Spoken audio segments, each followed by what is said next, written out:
Mais voyons donc, c'est qui ça, l'antipode? À soir, j'ai le goût de commencer direct avec une question, là. Vous sentez-vous vulnérable? C'est ça. Pas obligé de répondre tout de suite. C'est peut-être une question rhétorique un peu. Les réponses vont varier selon les personnes aussi, mais si vous montrez un moment de faiblesse, si vous arrive un pépin, si vous comez out à cause de votre identité sexuelle ou de genre, ou votre neurodivergence aussi.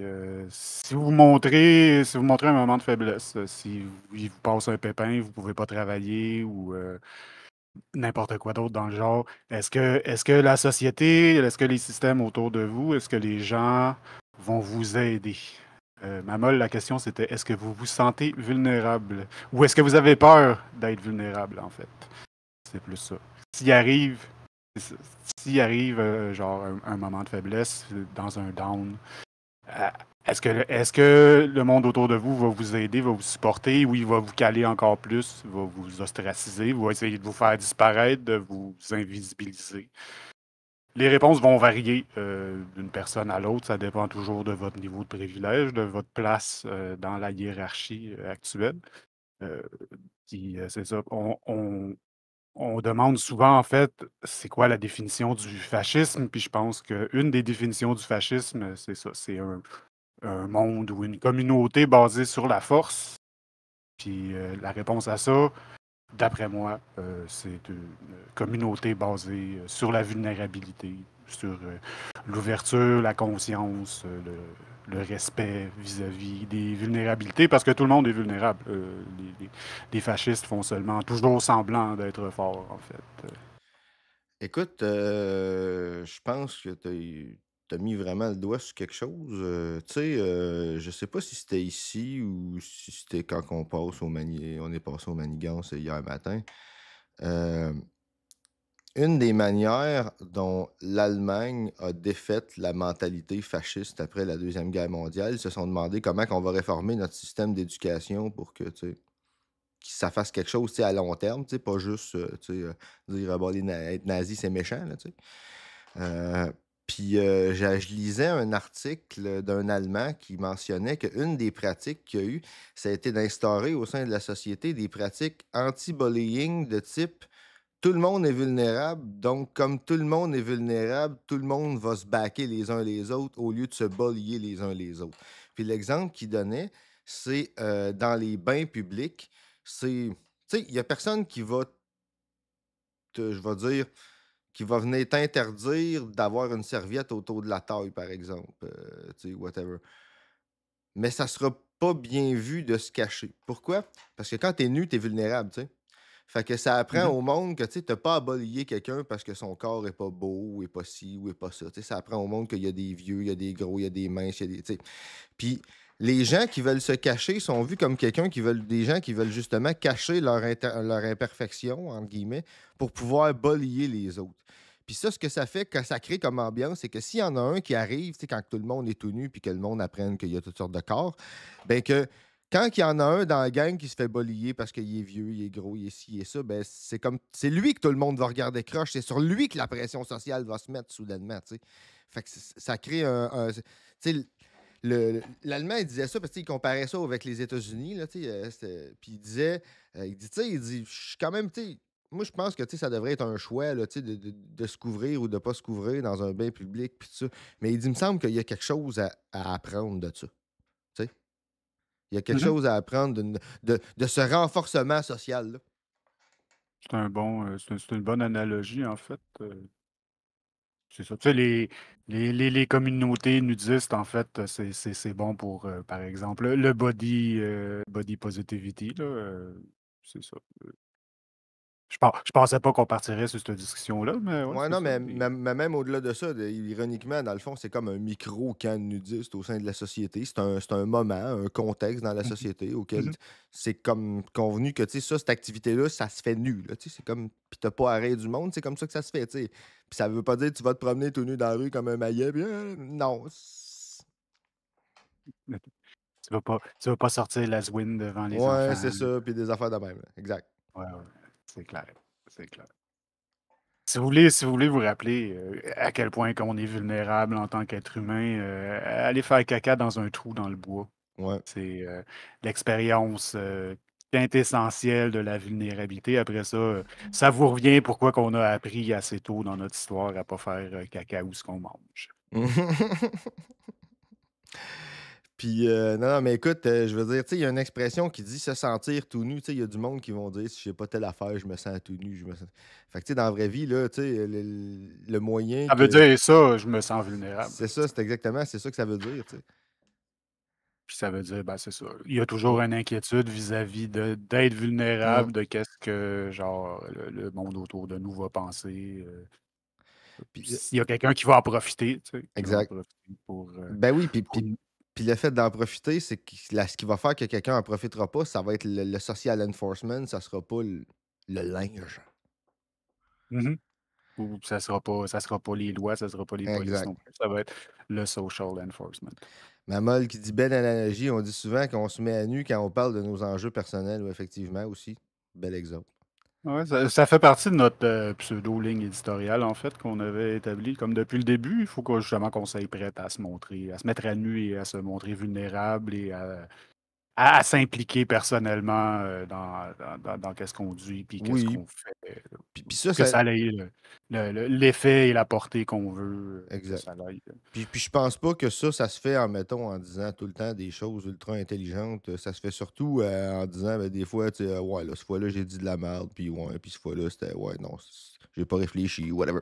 Whatever, tu sais, ça se fait en galant avec de flow, mais sans essayer de, ouais, moi, je dis jamais de merde. Non, ça se peut que j'en dise, puis, mais que je dise de la merde, mais vous dire, ouais, ça, c'était de la merde, tu sais, puis, tu sais, Mhm. puis des fois, là, c'est juste le progrès naturel de la connaissance. Tu sais, quand, tu sais, je vais prendre un exemple. Quand on avait parlé de kink, j'avais découvert une première signification qui était plutôt malaisante au drapeau leather. Puis je me suis rendu compte que finalement, en tout cas, ben, tu sais, en creusant, en tout cas, ça venait de Reddit. Puis en tout cas, toute une affaire. Fait que, tu sais, Ah, puis on c'était. avait creusé un peu plus, puis on avait fini que c'était quand même malaisant, mais... Ben, pas tant que ça, si ma mémoire est bonne. Non, non, ben, je pense Ben, que en tout ça cas, avait beaucoup fini. moins, là. En tout cas, moi, Mon takeaway de ça, c'est que faut, genre, faites attention dans les symboles que vous choisissez, justement, pour pas que ça soit aussi éminemment récupérable, là, finalement. ouais. En tout cas, bref. Ouais, Ah, mais, mais à un mais bon. moment donné, tu sais. Je pense qu'à un moment donné, il faut aussi se défendre, tu sais, je veux dire, là-dessus. Tu sais, à un moment donné, moi, je me priverais pas de prendre quelque chose parce que les fachos vont le prendre. À la limite, je vais y caller out parce qu'ils sont des fachos. C'est une des peurs que j'ai d'être, moi aussi, éminemment récupérable. C'est pour ça qu'on fait souvent des disclaimers où on Ouais, mais en même temps. marche souvent sur Ben, les œufs par ouais. rapport à ce qu'on dit. Ben, Mais c'est ça, mais c'est un bon argument pour rester bien trash, justement. ouais, Ça nous rend moins récupérables. exactement. Oui, puis, mais tu sais, oui, moi, tu sais, moi, je vais les faire, les disclaimers. Moi, les disclaimers, là, je les fais pour que ma position soit claire, pas pour éviter d'être récupéré. Tu sais, rendu là, ou disons plutôt, je vais dire ça de même. S'il y a quelqu'un qui veut me récupérer, là, ben, m'a pointé vers mon disclaimer, m'a dit non, dude, je suis pas d'accord avec toi. Puis rendu là, si t'es assez cave pour prendre mon point, malgré le fait que j'ai dit clairement que mon point, il allait pas dans ton sens, là, ben, rendu là, c'est toi qui es cave. Puis il m'a pointé vers le fait que t'es cave, tu sais. Puis ça, je l'ai dit, tu sais, quand on a commencé. À un moment donné, je veux dire, au fil des années, j'ai vu tellement les fachos récupérer tout puis n'importe quoi que. Rendu là, je veux dire, je me dis qu'ils vont récupérer n'importe quoi. Écoute, au début de la pandémie, j'avais vu une de mes amies qui avait pris connaissance qu'il y avait des petits ouin qui se collaient, des anarcho-capitalistes. Elle avait fait My God, qu'est-ce que c'est ça? Elle, ça faisait une couple d'années qu'elle sensibilisait du monde, notamment dans des groupes de parents, pour dire que des anarchistes, c'était pas des crinqués mentales, puis des, qui voulaient détruire la société et blablabla. Puis là, elle a comme fait non, qu'est-ce que c'est ça? Puis, je suis comme, à un moment donné, là, il va falloir apprendre que. Je sais pas, moi, on dirait, j'ai comme plus le goût de me battre pour les spaces que de les abandonner. Là. Plus ça va, là, plus je me dis, bon, ben là, gars, fuck off, ils vont récupérer n'importe quoi. Fait que moi aussi, je vais prendre n'importe quoi, puis je me gênerai pas, puis je me. Tu sais, ouais, Mhm. The war is on, tu sais, je veux dire, rendu là, on regarde avec Trump aux États-Unis, puis avec Poilievre ici, là, tu sais, justement, on va regarder des beaux racistes aujourd'hui. C'est comme, rendu là, c'est comme, je veux pas dire ça de même, là, mais au plus fort la poche. Tu sais, je veux dire, rendu là, si tu sais, tu demandais tout à l'heure: «Vous sentez-vous safe?» Moi, moi, te répondre tout de suite, ben franchement, si Poilievre passe, je me sentirais pas safe. Fait que Non, c'est sûr qu'on s'en va pas vers une société de la vulnérabilité et de la collaboration si on s'en va avec les conservateurs pendant les 4 prochaines années, là, c'est ça. Ça reste à voir à quel point que ça va être capable, genre, dans le cours de 1 ou 2 mandats, de dégrader le tissu social, mais s'il peut, ben, il va le mmh. faire. Puis tu sais, moi, je Un trouve bon qu'il y a exemple, justement, c'est un libertarien, là, c'est assez proche de ceux que tu ouais, parlais, là, les en anarcho-capitalistes, plein là, ça. c'est à peu près la même affaire, là, c'était juste un rebrand, en Ouais. fait, de la même affaire, là. Puis tu sais, moi, je trouve qu'il y a un certain privilège des fois à vouloir avoir le haut du pavé moral, puis à pas être trop trash, puis à pas risquer tu sais, à un moment donné, là, je veux dire, si eux autres, ils se gênent pas, pourquoi moi je me gênerais? Tu sais, à quelque part, on va se pas tu sais, quand tu fais partie de ceux qui se prennent la claque quand que ça passe, je veux dire, c'est bien beau quand tu te prends pas la claque, dire, «Ouais, faut pas tomber à leur niveau». Ouais, mais c'est pas toi qui se prends la claque si jamais eux autres, ils passent. Fait que des fois, tu sais, Ouais, on me reproche souvent get in the mud. d'avoir trop de faire preuve de trop d'hostilité, en fait, sur les médias sociaux, puis même des fois, en stream. Puis je veux dire, encore là, ben, si vous voyez, genre, qu'est-ce que je vois, ben, vous comprendriez pourquoi qu'on est hostile comme ça. Ben, c'est ça, tu sais, je veux dire, j'ai Pourquoi qu'il pas faut que genre, le buck arrête là, tu sais. c'est ça. Puis c'est pas juste ça, tu sais, je veux dire, eux autres, là, ils vont être fins de même avec nous autres? Non. Non. Jamais. Jamais. Fait que, tu sais, je veux dire, à un Ils moment vont pas donné, compromettre, ils vont pas faire non. des exceptions, ils vont pas chercher le bon côté de la médaille, ils vont y aller à fond. Exact. Fait que, tu sais, Que ça soit les ouais. hyper-capitalistes ou Ouais. les fachos haineux, là, ou Ou les les 2 en chrétiens même temps. fondamentalistes ou les whatever. Ouais, c'est ça. Eux autres, ils vont pas, c'est ça. Ils vont pas faire preuve du même scrupule Non. que nous autres. Puis on en fait preuve quand même là, Ouais, c'est ça, exactement. Oui, oui. de scrupule et de pas Ouais. discrimination, là, voyons, discernement. Discernement, ouais, pas discrimination. Je me doutais que c'était pas ça que tu Plus, voulais dire. Ouais, ouais. plus que ils vont nous en donner, en Ouais. fait. Fait que Quand ça déjà va être là, à c'est leur ça. tour. Exact. Ouais, ouais, non, Donc, c'est ça. donc, c'est ça, bataille pour les médias. Ça va bien faire un segue, en fait, vers qu'est-ce qu'on s'en allait. C'est même carrément, je Mmh. pense, c'est proche du titre du premier vidéo Ouais, qu'on la voulait guerre de faire. l'information, c'est Blast qui nous dit qu'il ne cédera point. You shall not pass, Blast. Blast against the Un Balrog. bon, un bel édito de Blast. Vous allez voir, c'est du sérieux. Il prend Ouais, sa job de très au sérieux. Il ouais. est assez intense, mais Ben, à quelque part, ça fait du bien. Ça commencerait. Ça serait peut-être le temps, là. ouais, ouais, c'est ça. Donc, quant à moi, c'est le genre de médias dont on a besoin en Ouais, ce moment. C'est pour ça que je me gêne pas on se gêne pas pour en en passer. plein ça. Ouais, On va puis juste en prendre 1 minute pour dire salut aussi. ouais, Salut à nos invités. Donc, salut à Deux Pink, Mamol et Symbiotic Proxys qui se sont manifestés dans le chat. exact. Bon matin, tout le monde. Bon matin, bienvenue à l'Antipode, à notre petite bataille pour cet espace médiatique. Euh, puis écoute, avec Jeff Bezos qui préside tel César, puis qui peut décider à tout moment, tu sais. Ouais, ben, je pense qu'il y a un CEO, en fait. Il y a Ouais, ouais. une couple de Non, non, je personnes entre nous sais. autres puis Jeff Bezos. Ouais, ouais, non, je le Je sais. suis sûr qu'il se préoccupe pas tellement de Non, mais Twitch c'est dans pas. sa vie Non, non, quotidienne. je le sais, mais tu sais, me semble que ça fait drôle, tu sais. C'est comme lui qui possède la plateforme, puis nous autres, on est comme en train, c'est comme tu dis, de se battre pour les. Comme pour l'auditoire, tu sais. Me semble, j'ai comme l'image, tu sais, des gladiateurs dans l'arène, tu sais, mais là, c'est médiatique, tu sais, avec Jeff Bezos. Jeff Bezos César, tu sais.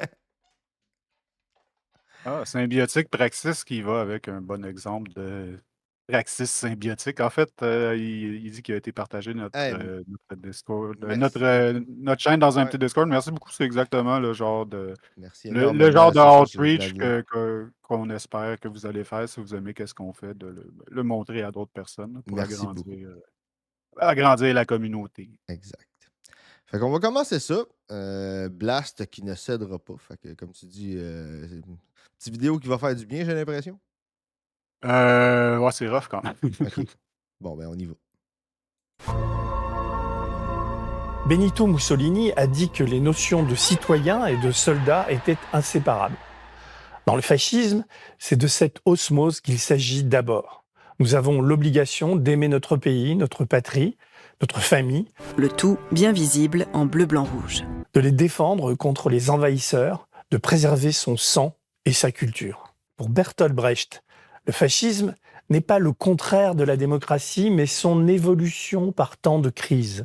Tout son théâtre illustre cette façon dont les hommes se laissent aller à croire des fadaises par paresse. J'aime pas les gens bêtes, parce que la bêtise, c'est de la paresse. À ne pas se fatiguer à s'informer, à se soumettre par faiblesse ou mimétisme, et soudain, se réveiller dans un ordre établi. Je voudrais encore citer Léon Trotsky, pour qui la dernière ressource de la bourgeoisie est le fascisme, qui remplace, écoutez bien, les critères historiques et sociaux par des normes biologiques et zoologiques.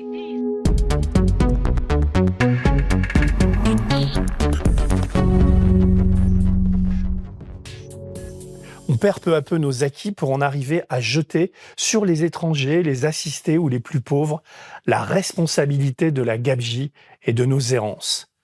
Ce serait, ajoute le bon Léon, une façon de se libérer de toute restriction dans la lutte pour la propriété capitaliste. Vous me suivez ? Acculés comme ils sont, les oligarques et les gros propriétaires de journaux ou de télé sont prêts à tout pour préserver leurs biens et les faire prospérer, quitte à instaurer en France un régime très autoritaire. On le voit avec Barnier et Retailleau, on le voit surtout avec Bolloré. On le voit aussi avec Arnaud, Saadé, Bouygues ou Kretinsky. Ces hommes-là vendent des armes, du béton, des parfums ou du gaz, et ils possèdent tous les grands médias et les maisons de cinéma ou d'édition. Contrairement à ce que pense Macron, ce sont eux les maîtres de nos horloges.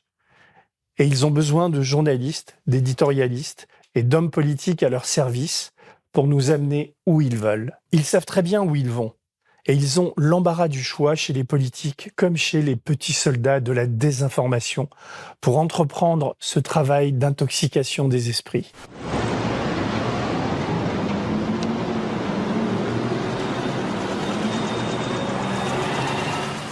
Il y a 20 ans, Patrick Lelay, alors PDG de TF1, avec une candeur ou une sincérité qui n'aurait plus de mise aujourd'hui, avait énoncé son credo. À la base, le métier de TF1, c'est d'aider Coca-Cola, par exemple, à vendre son produit.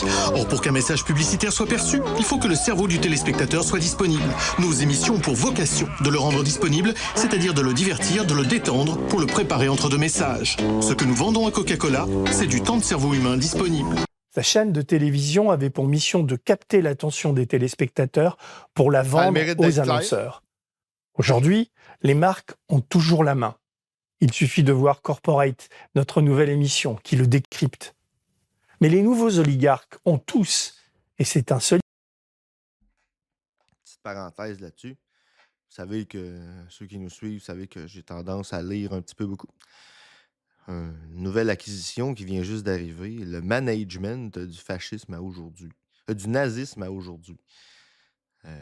La liberté d'obéir, tu sais, quelque chose comme ça, là, comme ce qui est en train de Le parler. management. Le management, ouais. C'est un mot qui va devenir quand même assez Ouais. important. Je vais en profiter de la pause aussi pour dire, tu sais, là, il est en France, là, genre, il parle de Bolloré, puis de TF1. Ah oui, les on peut grandes chaînes transposer françaises, là. Pelado, Bon. Desmarais, puis... Ouais, c'est ça. Là, les médias canadiens sont pas autant centralisés, mais ils le sont presque, là, puis ils sont autant faillibles, puis ils ont les mêmes faiblesses, là, surtout par rapport au sujet dont il va parler dans quelques minutes. Là. Tu sais, on peut dire aussi, genre, parlant de milliardaires qui s'achètent des plateformes médiatiques, on pourrait parler d'Elon Musk aussi, là, c'est la même affaire. Là. Il fait ça carrément à perte, puis probablement qu'il, genre, je sais pas son niveau de lucidité, mais probablement qu'il savait déjà que c'était à perte, là, mais genre, le but d'avoir ces plateformes-là, c'est d'isoler leur richesse à l'infini et dans l'infini, là, pas le coût, c'est secondaire parce que l'important, c'est de rester riche. Là. Oui, puis tu sais, même si Twitter, c'est... De rester les riches. En fait, Ouais, c'est ça. la classe sociale, la bourgeoisie. Oui, puis je pense que c'est ici qu'on regardait ça, que Twitter, même si, tu sais, en tant que tel, il y a des pertes par rapport à ce que c'était avant, s'il y a des choses qui passent là-dessus, ça augmente la valeur de la chose parce qu'il y a de la pub. Fait que bien souvent, ça augmente la valeur de d'autres choses que possède Elon Musk, même si Twitter lui-même. Tu sais, fait qu'il il perd pas pareil. Là. Tu sais, tu disais, je pense que c'est hier quand on est passé au Manigance, que tu sais, les vrais boss, les vrais capitalistes, eux autres, même Non, si la business a crash, ils font de l'argent pareil. Tu sais, c'est pas tout son argent non plus, là. Il y a une partie c'est de ça, ouais. l'argent qui Ouais. vient du Qatar, puis de l'Arabie Saoudite, puis Ben oui, puis fait que probablement. d'autres personnes envers qui tu as tout à fait envie d'être endetté, bien sûr. Ben oui, puis de toute façon, tu sais, je veux dire, justement, s'il y a une partie que c'est pas son argent, il a peut-être calculé que ce que ça faisait gagner à ces trucs, que ça fait gagner de la valeur parce que ça apparaît sur Twitter, peut-être que c'est plus que ce qu'il perd avec Twitter. Fait que, tu sais.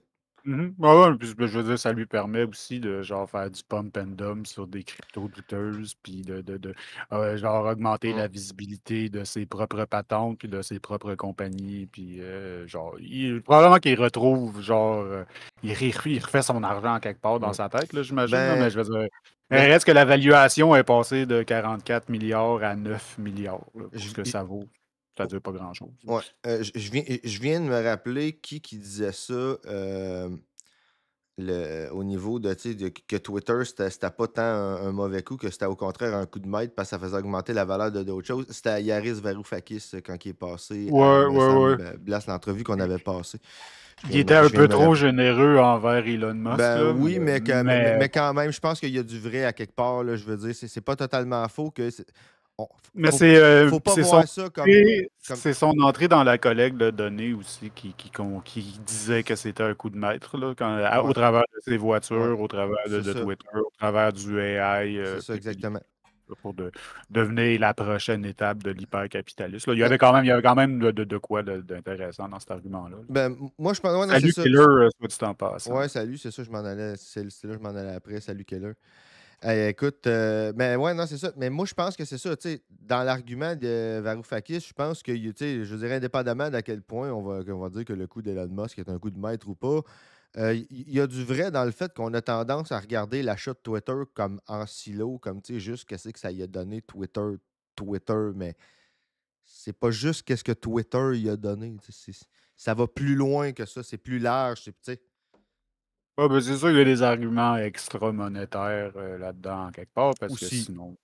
Mais même au niveau de l'argument monétaire, il y a des indirects qu'on a souvent tendance à occulter, qu'on a souvent, tu sais. Mhm. Mais bon, faut dire aussi, le gars, il est comme juste addict à Twitter Ben aussi. oui. là. Ben oui. Ça l'aide. Ah oui, Ça non, n'a pas dû aider dans faire il y a- son raisonnement. c'est clair, là, il y a plusieurs facteurs, mais c'est pas aussi un flop qu'on pourrait penser. Non. Ou disons qu'on a tendance À part pour l'aspect strictement pour la valeur des actions Ouais. de Twitter, là, si on regarde ça comme un investissement straight pipe. Là. Ben c'est ça, Mais ça. c'est toujours drôle de regarder ses déboires aussi. Ouais. Mais Comme tu sais, c'est ça. des déboires. C'est ça. Mais c'est pour ça que je dis, tu sais, faut pas trop le regarder en silo non plus. Là. Il y a du vrai là-dedans. Puis c'est pas. C'est pas un. Je vais dire, c'est pas un événement qui est unidimensionnel, là, l'achat de Twitter. C'est vraiment. Ça a de l'air con, mais j'ai l'impression que. Tu sais, un milliardaire de même qui possède une plateforme pour, tu sais, strictement pour sa propagande personnelle, c'est quelque chose. Je sais pas, j'ai comme l'impression que ça va être Problématique.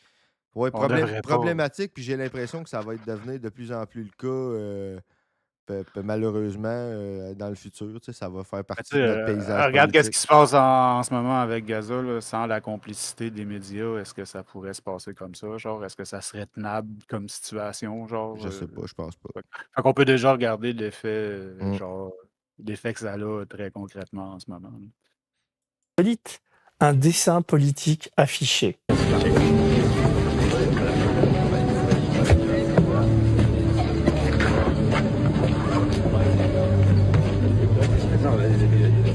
Je vous donne ici mon ticket qu'il préfère, et de très loin, Marine Le Pen, à n'importe quelle figure souhaitant plus d'État, plus de services publics ou d'impôts sur les grandes fortunes. Et je parle de la vraie gauche, pas de la gauche Canada Dry de Bernard Cazeneuve. Canada Dry avait la couleur de l'alcool. Son nom sonnait comme un nom d'alcool. Sa bouteille ressemblait aux bouteilles d'alcool, mais ce n'était pas de l'alcool. Ou pire, de Manuel Valls. D'une certaine manière, Israël est en première ligne et se bat aussi pour nous. Blast est un des rares médias de service public qui résiste à la doxa ambiante. On a Saying the lancé notre quiet campagne part loud. d'abonnement et de dons cette semaine. Pensez à nous. Hein, qu'est-ce que t'as dit? He's saying the quiet part loud.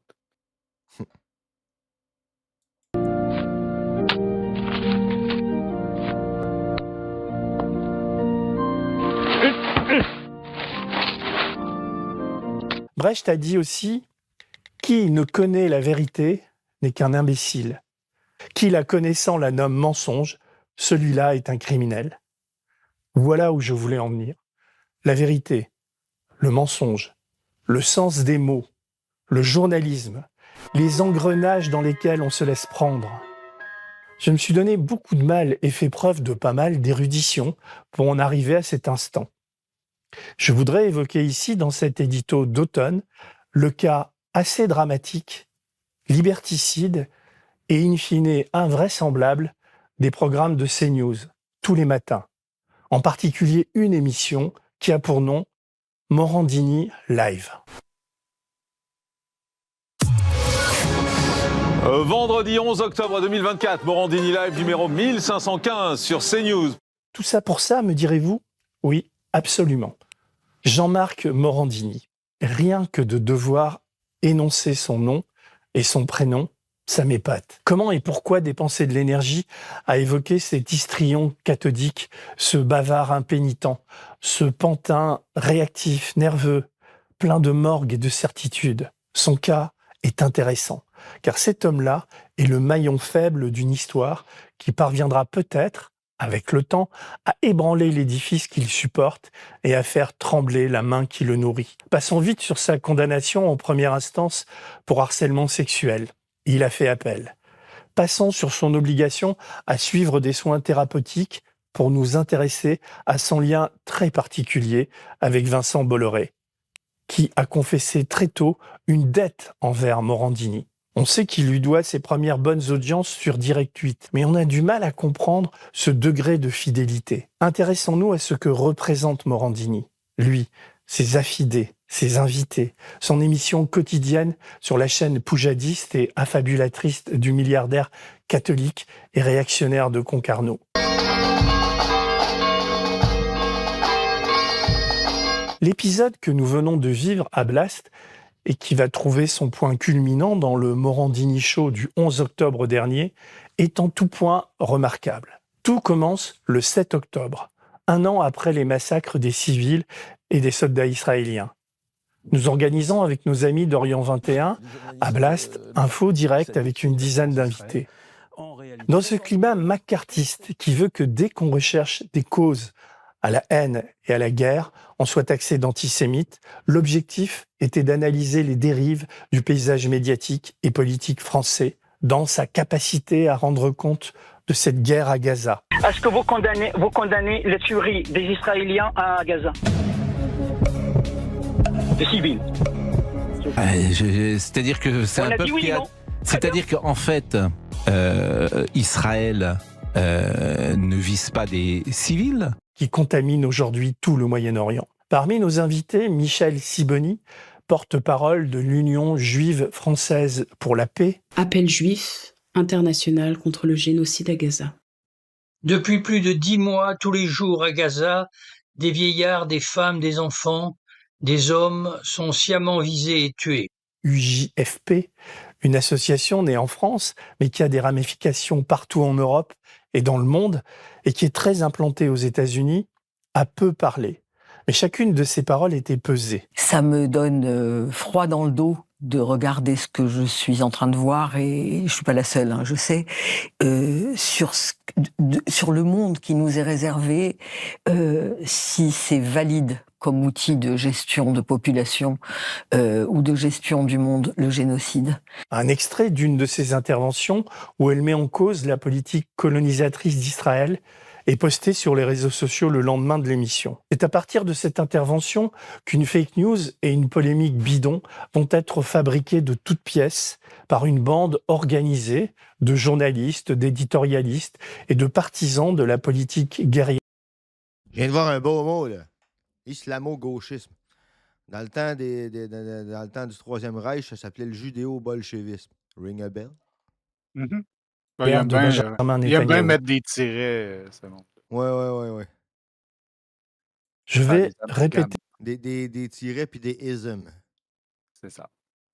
tranquillement ce que nous dit Michel Sibony, militante pacifiste, professeure de français à la retraite, juive soudain violemment ostracisée. Il est probable que faisant cela, je reçoive en retour les mêmes ignominies reçues tout au long de cette semaine par elle ou par certains d'entre nous, menacés de mort, traités de saleté ou de crevure islamo-gauchiste. C'est fatigant. J'ai beaucoup d'empathie pour toutes les victimes de cette histoire. Les victimes juives du 7 octobre et les victimes palestiniennes depuis et avant le 7 octobre. Et je pense que de ces deux narratifs qui se sont affrontés, le narratif juif israélien, nous sommes dans la légitime défense, comme si un oppresseur, envahisseur et occupant pouvait être dans la légitime défense, contre le narratif palestinien. Cet argument de fond et de bon sens est important car on voit bien, pour qui connaît un minimum la situation à Gaza, que dans l'acte terroriste du Hamas et du djihad islamique organisé le 7 octobre, l'oppresseur originel est celui qui construit les hauts murs, enfermant depuis tant d'années 2 millions de Gazaouis. Un mur géant construit par Israël à la frontière avec la bande de Gaza. Je le dis platement, mais ce serait bien qu'on arrive à comprendre qu'en fait, il y a un seul narratif. Que tous ces gens-là, les Juifs morts le 7 octobre, et tous ceux qui ont suivi le 7 octobre, sont des victimes du régime colonial. Tous sont les victimes du régime colonial. Et que tant qu'on ne touchera pas à ce régime, et qu'on ne le posera pas comme la pierre angulaire de tout ce qui est en train de se passer, rien ne sera possible. Ces propos peuvent choquer, mais il faut les... Quand je dis qu'il faut arrêter de chercher les méchants puis qu'il faut regarder où c'est qui est le rapport de force, là, c'est ça. Parce que c'est le rapport de force qui tue du monde. Entendre comme une base de discussion, un sujet à débattre. Ils sont tenus par une prof ayant famille et amis à Jérusalem. Nos détracteurs vont omettre de citer le long préambule où elle dit son empathie pour les victimes juives, pour ne garder que ces mots. Mais en réalité, si on acceptait de considérer que les Juifs qui ont été tués le 7 octobre ont été tués parce qu'ils sont pris dans le système colonial qui fait d'eux des privilégiés, qu'ils le veuillent ou non, qu'ils soient des gens bien ou pas, c'est pas la question. C'est ça aussi le privilège puis le non-privilège, hein, c'est quelque chose qu'on choisit pas. Structurellement, ils sont pris dans un système qui les désigne comme cible. D'où la peur des Israéliens, et une peur justifiée, sauf qu'on lui donne de faux motifs à cette peur. On lui dit, c'est le terrorisme. Non, ce n'est pas le terrorisme. Il y a une guerre de libération.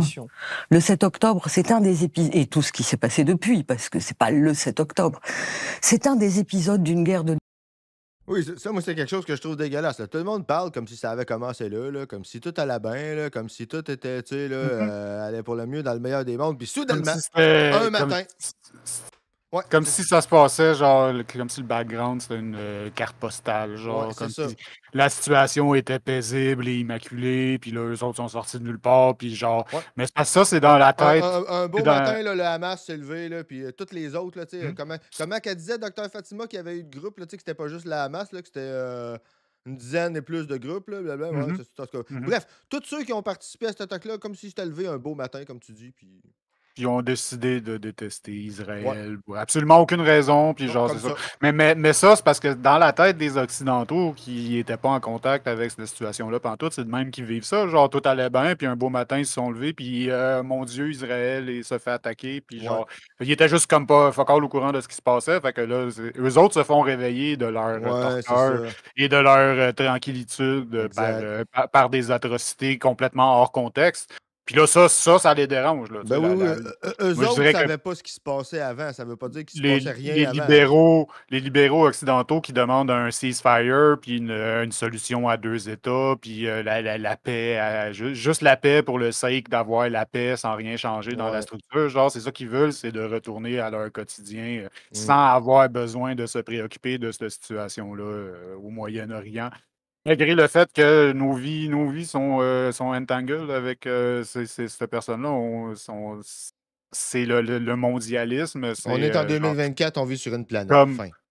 comme l'autre Deal with it. comme l'autre Valls, il l'a dit plus tôt, eux autres se battent d'une certaine façon pour les intérêts capitalistes, pour les intérêts occidentaux. On peut pas genre se détacher complètement de cette situation-là. On l'a créé en partie, mais on veut pas en entendre parler. Fait que c'est pour ça que justement. C'est facile de même, genre après ça, les médias, ils veulent genre ben, pas les médias, mais les personnes qui les regardent, ils veulent juste que ça arrête. Ils veulent arrêter d'en entendre parler. Ben oui, puis tu sais, je veux dire, moi je dis, là, à un moment donné, là, on est en 2024, là, on vit sur une planète, là, deal with it. Puis ça veut pas dire que, tu sais, il n'y a pas des problèmes spécifiques à certains pays.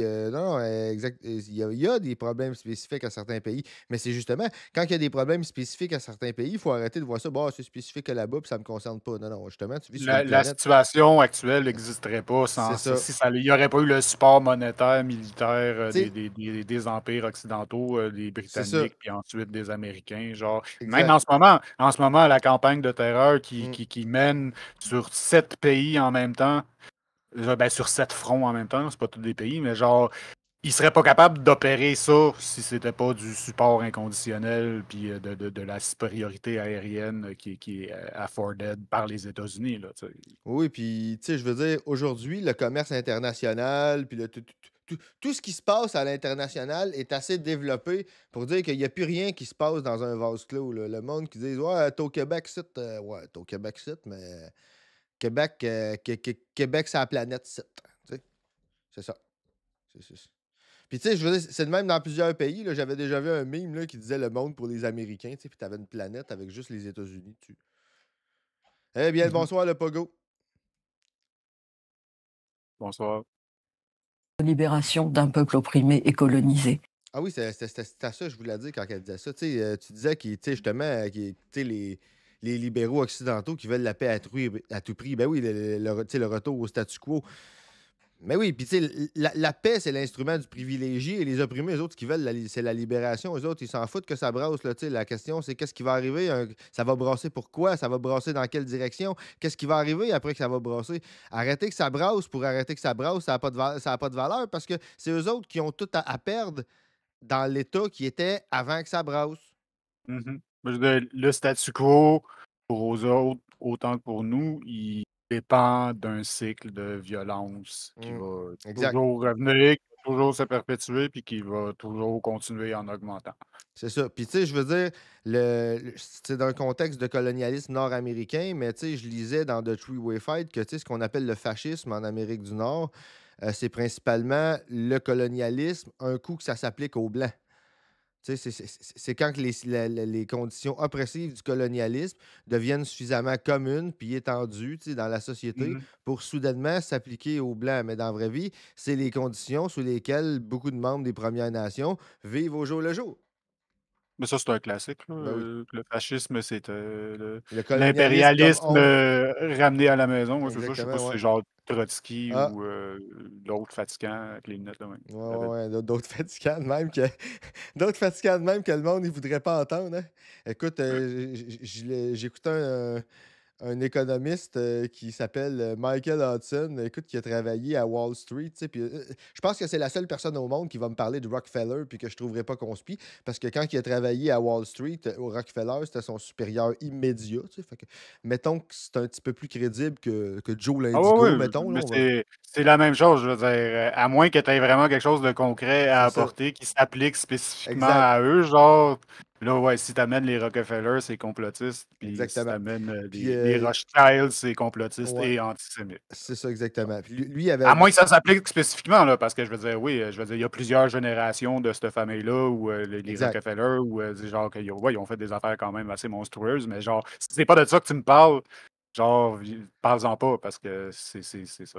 Il y a toujours un sous-texte Ouais. complotiste et ou antisémite, là. Mais oui, effectivement, bon disclaimer. Quelqu'un qui voudrait utiliser ça à des fins conspices, ce que je vais dire là, vous êtes encore une fois très malvenu. Mais c'est ça, lui, dans le fond, c'est qu'il c'était son supérieur immédiat, puis il a témoigné d'une directive qu'il avait déjà reçue directement de sa part. C'était que ses analyses de. Lui, c'est un philosophe marxiste, puis c'est un spécialiste de la dette. Puis il faisait des analyses à des fins de conseils là, pour des investissements à Wall Street.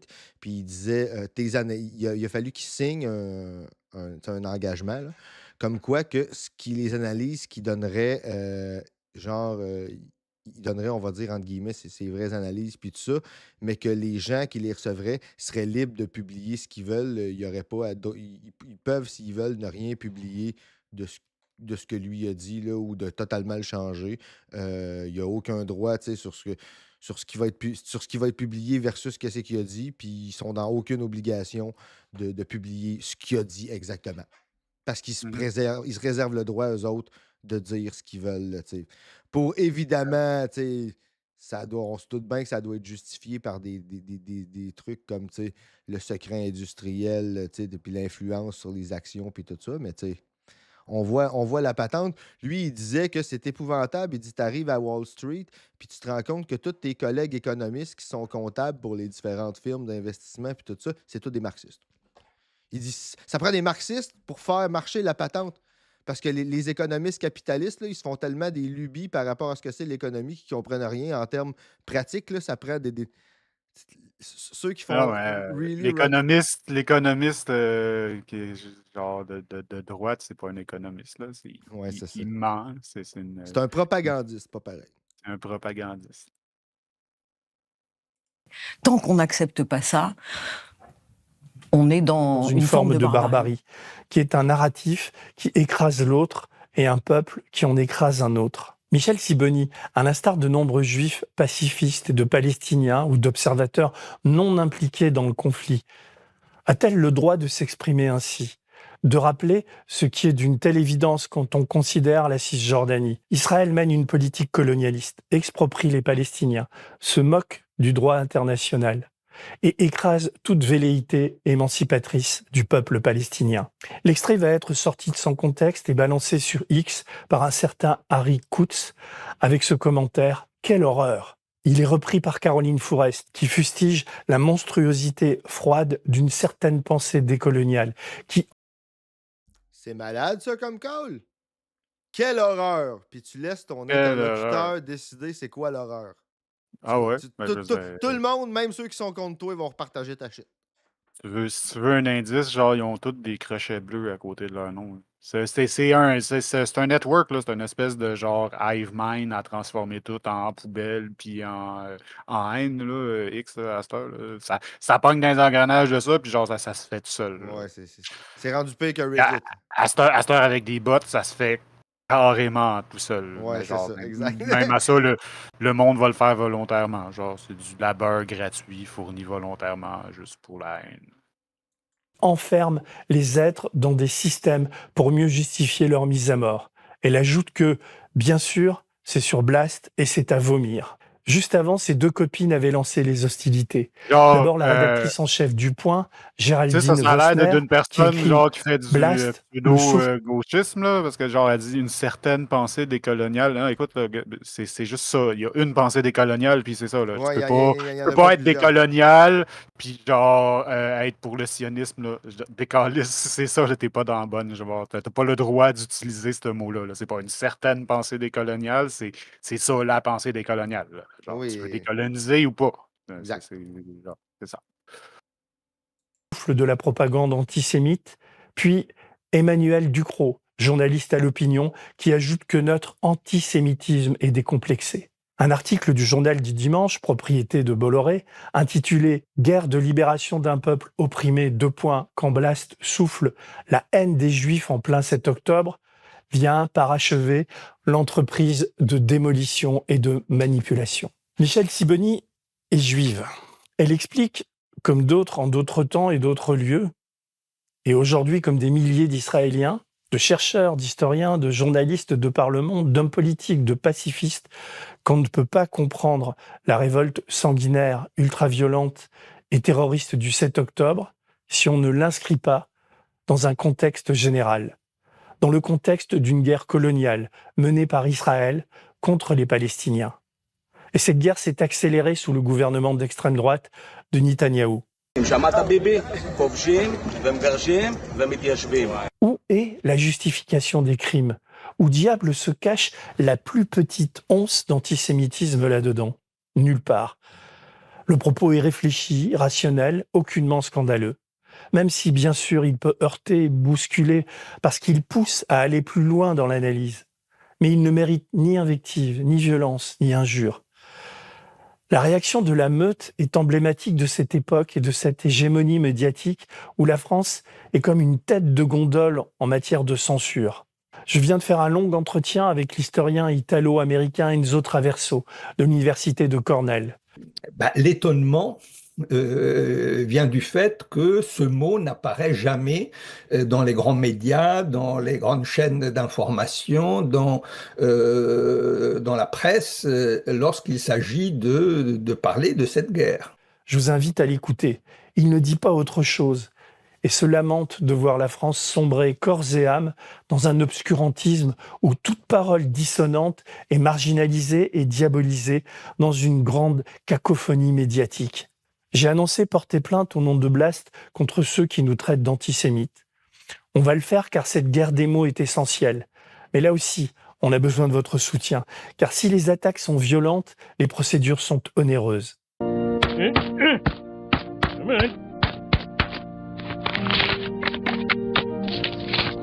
L'histoire ne s'arrête pas là. On se prend des accusations de toutes parts, des soutiens aussi nombreux, car le sujet cristallise les haines et les passions tristes. Et donc, le 11 octobre, vers 10h30, roulement de tambour, le sieur Morandini entre en scène avec une émission spéciale Immersion, où d'abord un jeune journaliste d'un média d'extrême droite a pris un risque fou en allant poser son micro à Barbès. Un document et un témoignage exclusif. Vous allez voir la réalité du quartier Barbès à Paris. Grand remplacement, racisme anti-blanc, tous les poncifs y passent. On se croirait à Groland. Au Groland, il n'y a pas que le port du voile qui déclenche la polémique. Le port du rideau, emblème de la noblesse grolandaise, pose lui aussi problème. Moi qui ne regarde jamais Morandini, j'y crois pas. Tant c'est mauvais, peu argumenté, nombriliste, stupide, mais aussi inquiétant. Car plus d'1 million de personnes, dont une majorité de retraités, vont voir ces images frelatées. Tu veux nous montrer le titulaire? Tu peux montrer, enlève ton masque. Sois courageux, baisse ton masque. Et là, Morandini lance. Et pendant ce temps, en toute impunité... sur le média d'extrême gauche Blast, Michel Sibony affirme que le 7 octobre est, je cite, une guerre de libération d'un peuple opprimé. Et qui est militante de l'organisation antisioniste pro-palestinienne. Elle est militante de l'organisation antisioniste pro-palestinienne. Donc déjà, rien que l'intitulé de l'organisation, on a compris ce que c'est. Bon. Arrêt sur image. D'abord, ce n'est pas parce que CNews est un média qui revendique son positionnement à droite que Blast est un média d'extrême gauche. Ensuite, Morandini, tout énervé qu'il est à bouffer du gauchiste, a mal lu sa fiche Wikipédia, car l'association de Michel Sibony est l'Union juive française pour la paix et aucunement son blougi-boulga pro-palestinien. Ils veulent des émissions où on apprend quelque chose et on ne se contente pas d'avoir des gens qui viennent faire leur show en plateau. Vous noterez le sérieux du gars qui enchaîne donc en nous invitant à bien écouter, car Michel est en train de justifier les meurtres de centaines de juifs, en disant que c'est normal ce qui s'est passé. Elle est en train de justifier une attaque terroriste en disant qu'au fond, c'est normal ce qui s'est passé. C'est pas autre chose ce qu'elle dit. Écoutez-la. C'est toujours le même système.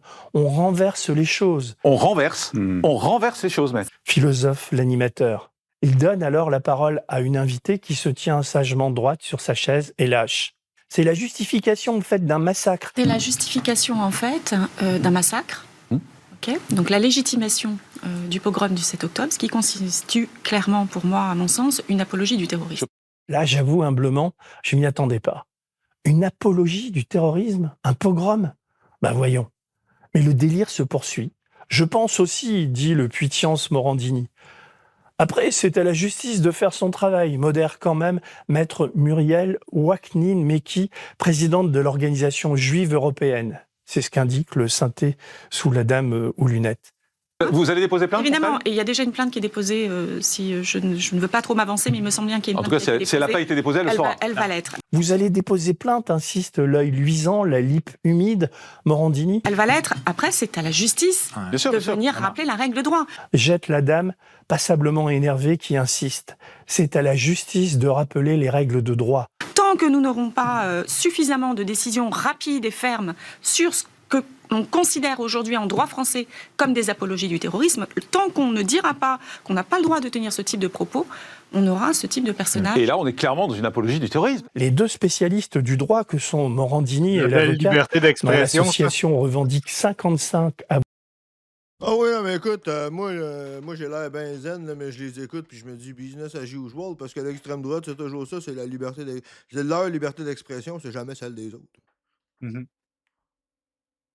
Avocats encartés vont pérorer sur le code pénal et la nécessité de faire taire les terroristes que par glissement sémantique nous devenons.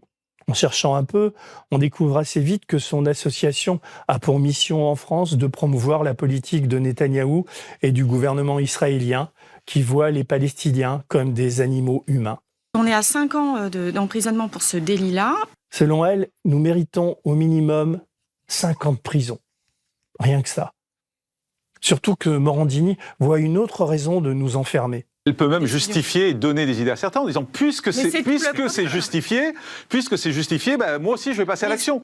On pourrait, par nos propos, donner des idées à certains, dit-il. C'est que ces propos-là peuvent s'imprimer dans des esprits moins bien construits, plus faibles. Et la dame de renchérir.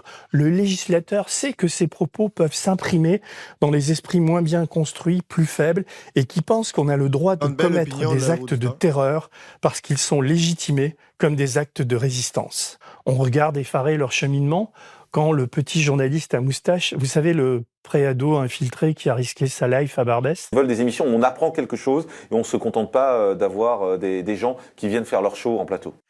Il s'appelle Jordan, comme Bardella. Tiens donc Jordan prend la parole. Il force sa voix, c'est édifiant. J'ai noté précisément que... Quand elle parle de tuer parce que pris dans un système colonial, comme s'ils n'étaient pas tués parce qu'ils étaient juifs et détestés par le Hamas. Bon, d'accord, mais encore, et le Tartuffe de s'interroger. C'est une libération d'aller violer des femmes à l'arrière des pick-up, sérieusement. Vous ne me croyez pas ? Voyez la suite. Elle dit ne pas l'accepter. Ne pas accepter, c'est une libération, c'est une forme de barbarie. Pardon, mais la barbarie, c'est ce qui a été fait par le Hamas. Et là, comment dire ?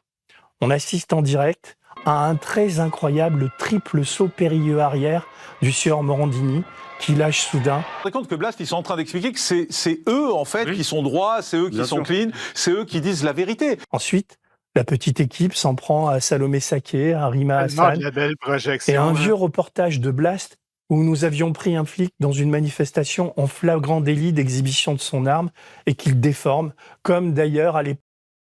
Moi, sincèrement, là, comme je dis, j'ai la zen, mais j'ai tellement l'impression d'entendre une belle gang de clowns là, faire la pirouette. Là. J'aime son analogie de la gymnaste. Puis de les gymnastes, là, sincèrement, ils méritent pas ça. Là. Genre, Morandini, il a l'air vraiment super insécure par rapport au fait que, genre, lui, il est là pour raconter un paquet de menteries, puis faire des sophistes, puis alambiquer, puis genre... Ouais, mais il y a quand même... C'est pour ça que c'est écrié, genre, il s'est écrié ça, complètement tombé des nues, c'était pas dans le sujet. Ah bah ouais, c'est eux autres qui prétendent qu'ils sont qui ont la correctitude et la droititude, puis tout, genre, doute. T'es un avocat en plus, là, tu peux arrêter de faire ça quand tu veux. Ouais. L'époque, Raphaël Enthoven l'avait déformé pour mieux nous traiter de manipulateurs. Tout était faux et nous avions répondu à l'attaque. On voit là encore les passerelles entre tous ces gens qui s'autocitent les uns des autres et se passent le relais, CNews, JDD, Europe 1, Franc-Tireur, Conspiracy Watch, que des amis. Et là, Morandini, en vieux briscard du journalisme, de nous donner un ultime conseil. Et c'est quoi leur métier? C'est quoi? Qu'ils aillent nettoyer des vitres? C'est très drôle ce que tu as fait. Oh, qu'est-ce que c'était drôle, j'ai jamais vu quelque chose d'aussi drôle. Bravo, ça c'est bien. Arrête, oh c'est bon, on perd du temps là. Il faut qu'on renettoie maintenant. Je n'avais jamais pris la peine de regarder Morandini jusqu'alors. Et comment dire, je ne regrette pas le voyage. J'ai été servi. Entrée, plat, dessert et lavage de vitres. J'en ressors essoré, mais plus conscient du danger qui nous guette. Morandini, comme d'ailleurs Pro ou Hanouna, a un métier. Il est animateur télé. J'aime ça comment il décrit qu'est-ce que ça fait d'écouter des conspis puis des gens d'extrême droite. T'es comme plus conscient que t'es dans la merde, mais tu t'es fait là.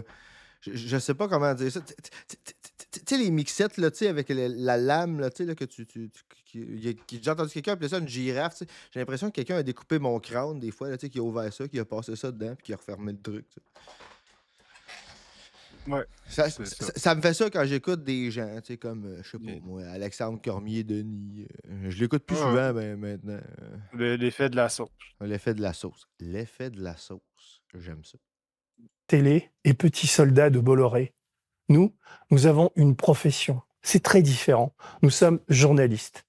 À part attiser les haines et les veuleries, à part diffuser des fakes et faire la promo du Rassemblement national, à part afficher son inculture et sa bêtise crasse, qu'est-ce qu'a fait Morandini pour mériter son statut chez Bolloré?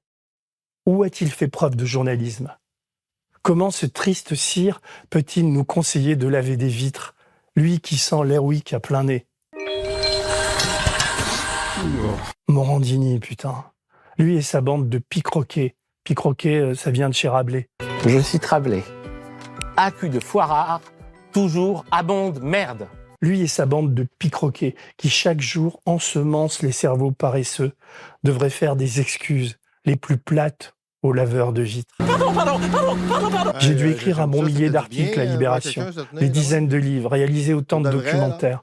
J'ai fait Clearstream et résisté à leur procès.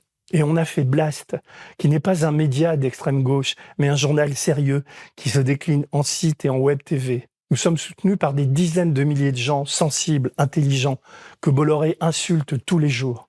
Plus il nous insulte, plus les gens nous aiment.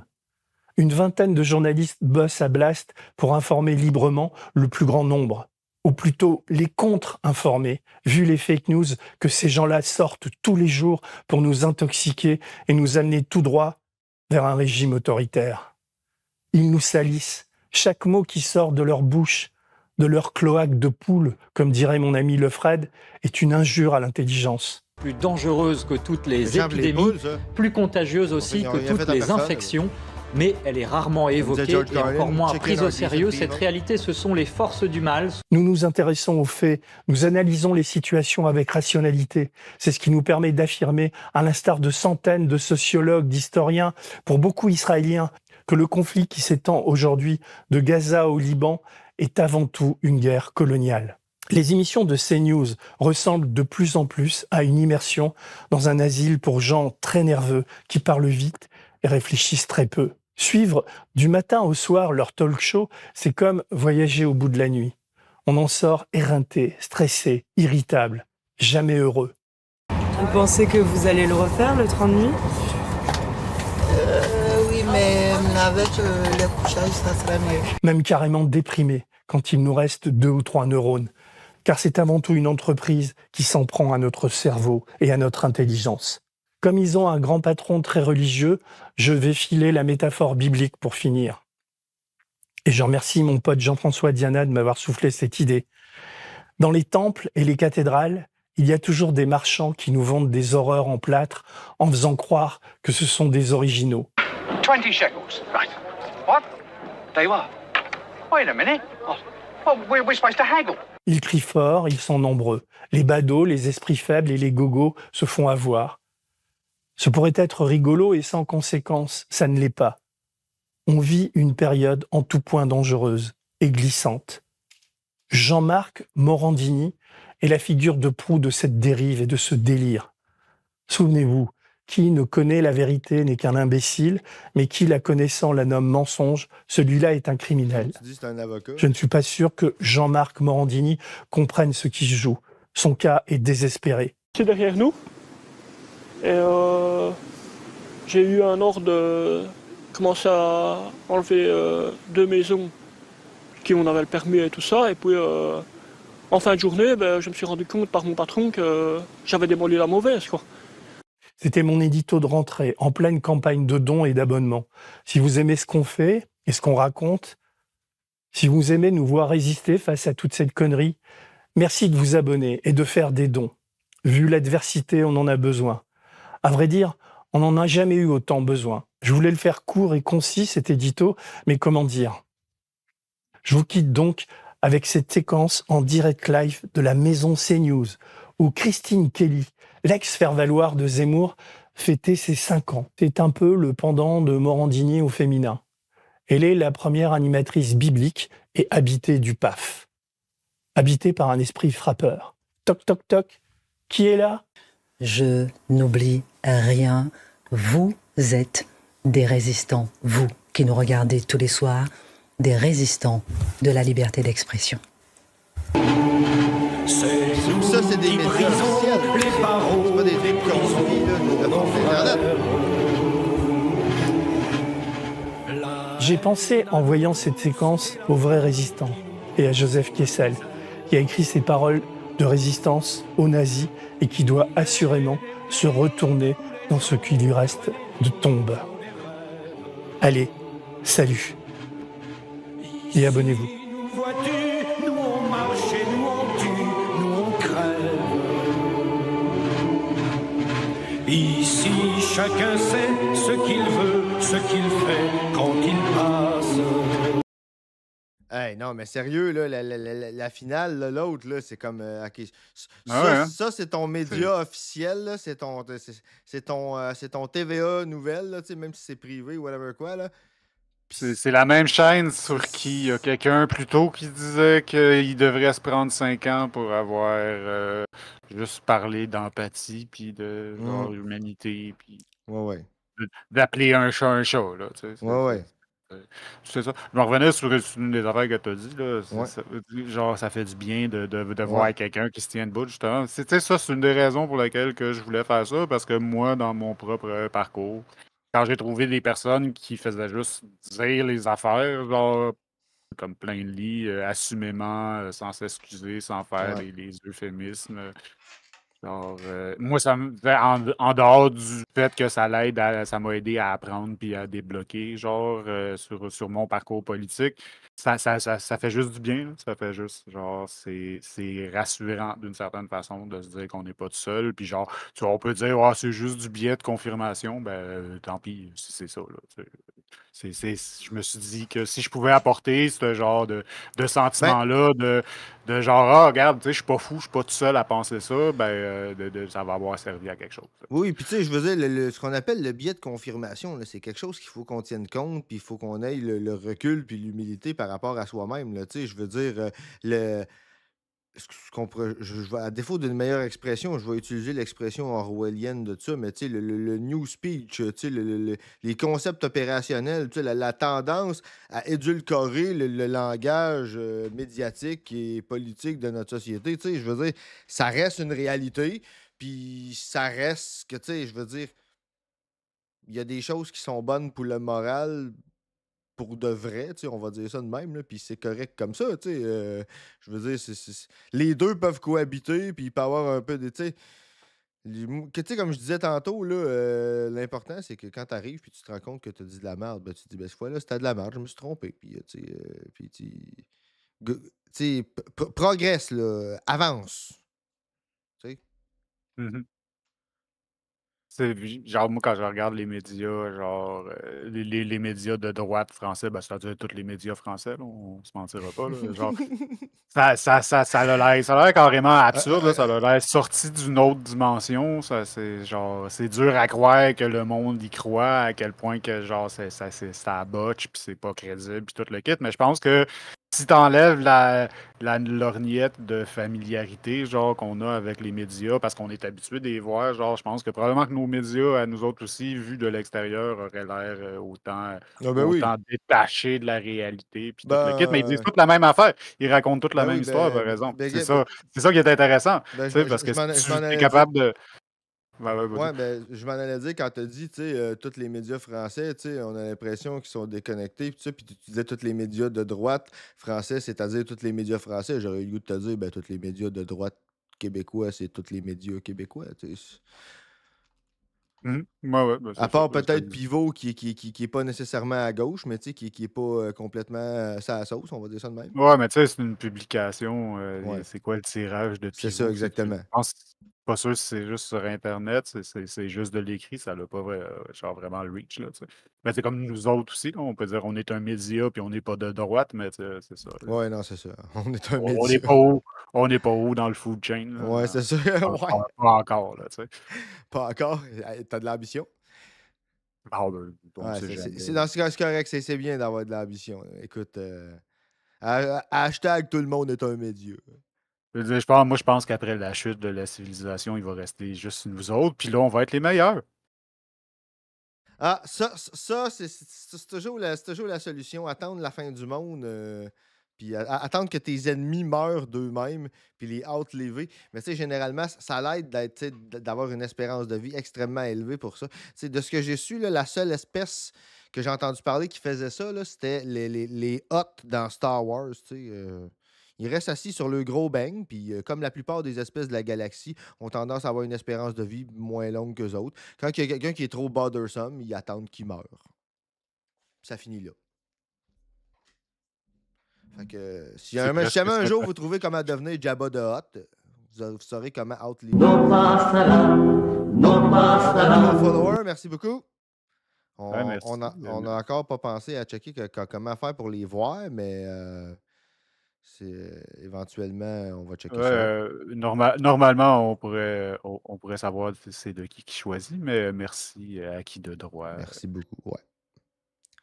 Fait que toi, on s'enligne parce que je checkais notre autre vidéo après, avant de passer à notre. Le vidéo qui est avant le programme principal, il est quand même assez long. Moi, je prendrais un petit break avant, puis on pourrait revenir il y a quand même un 40 minutes.